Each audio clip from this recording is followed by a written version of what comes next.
When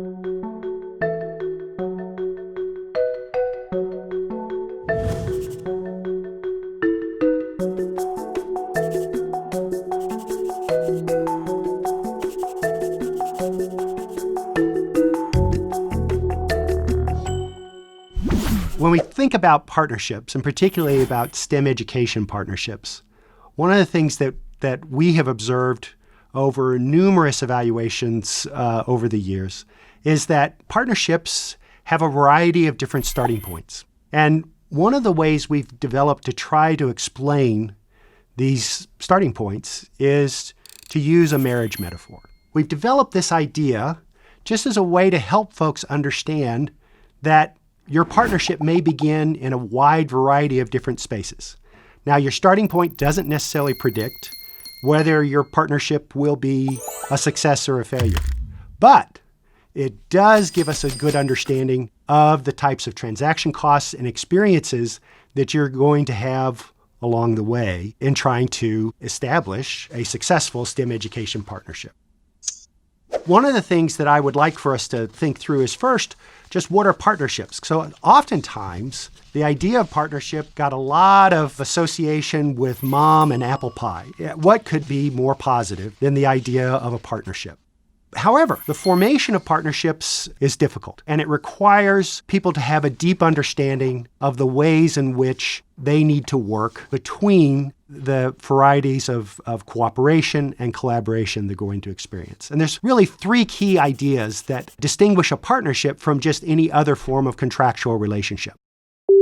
The first is that the partnership will have some mutuality in exchange. And that means that each of the partners has some vested interest in each other. They rely upon each other. There's something of value that's going to be given back and forth across the relationship. Oftentimes we find when we go into a STEM education partnership, particularly when there's a university and K-12 schools involved in it, that idea has not been thought through very carefully. And in fact, oftentimes there's a notion that the K-12 schools will get something, a benefit from the university, but the university doesn't think carefully enough about the benefits that could accrue to them from the K-12 schools.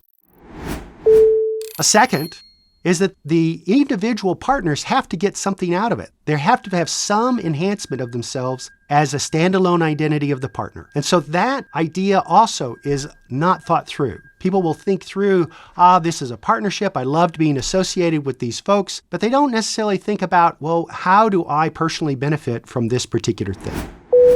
And then the last is that partnerships are collaborative processes. That means there's a level of engagement that is a bit more than just a handshake contractual agreement.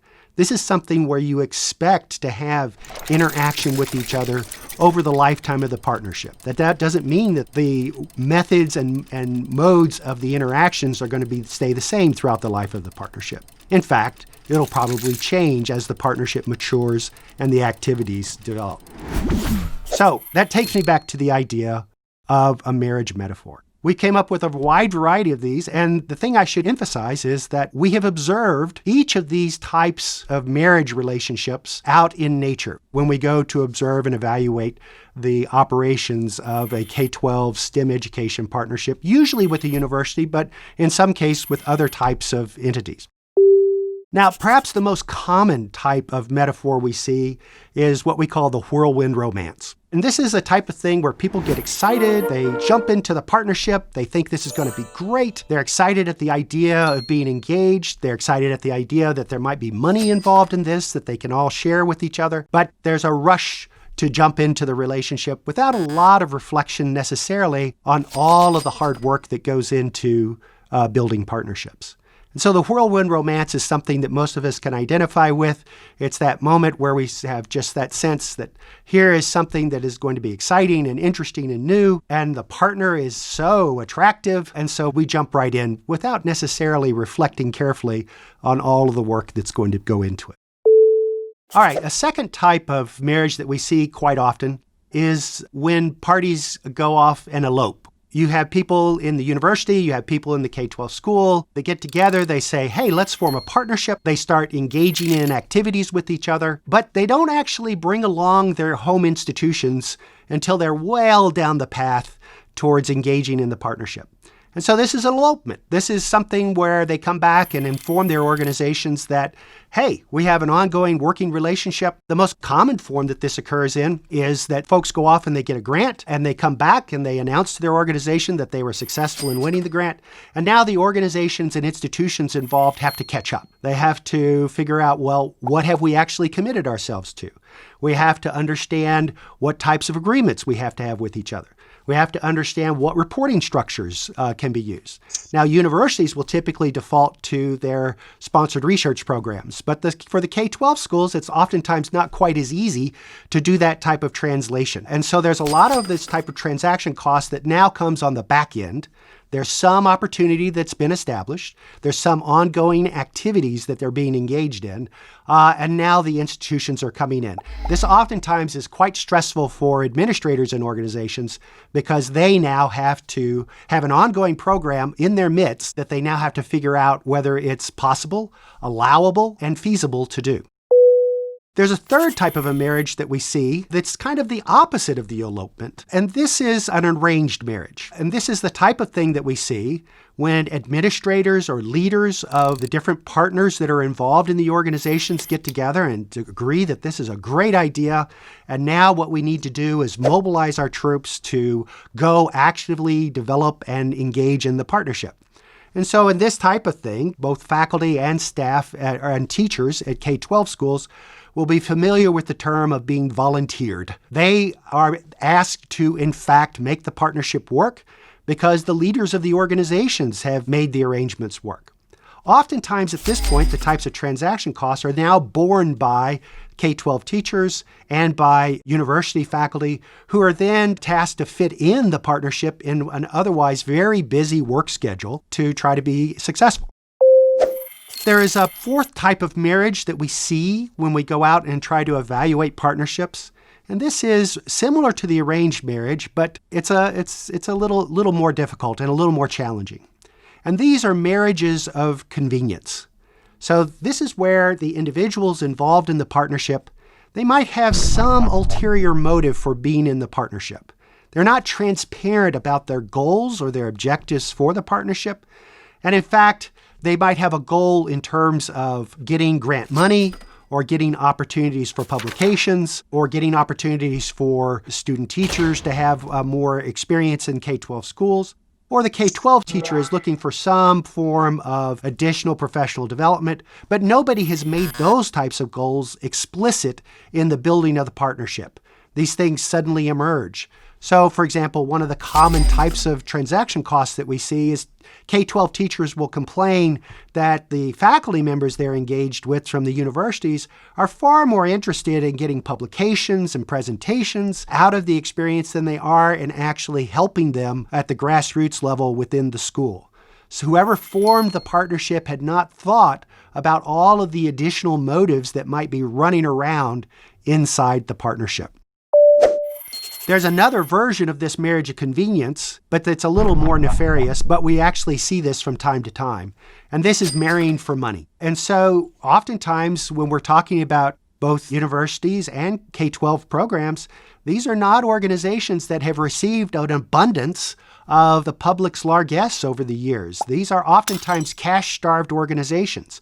And so the idea of doing some type of an arrangement that could inject cash into the organization through something like a partnership, either through some third party that's willing to give them a grant or a contract to try to pursue the thing, or to bring in monies from maybe the business community or local foundations to engage in the partnership, that cash is such a vital resource that becomes the focus of the entire partnership, not the actual good works that could be done through the partnership. And in fact, it becomes apparent in the leadership of the partnership if their focus is primarily upon how the monies might be used to the benefit of their individual organizations.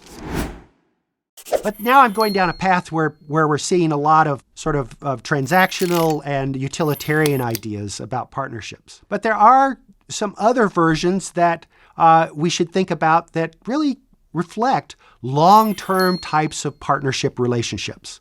And we've come up with two different versions of the marriage vows that are associated with this.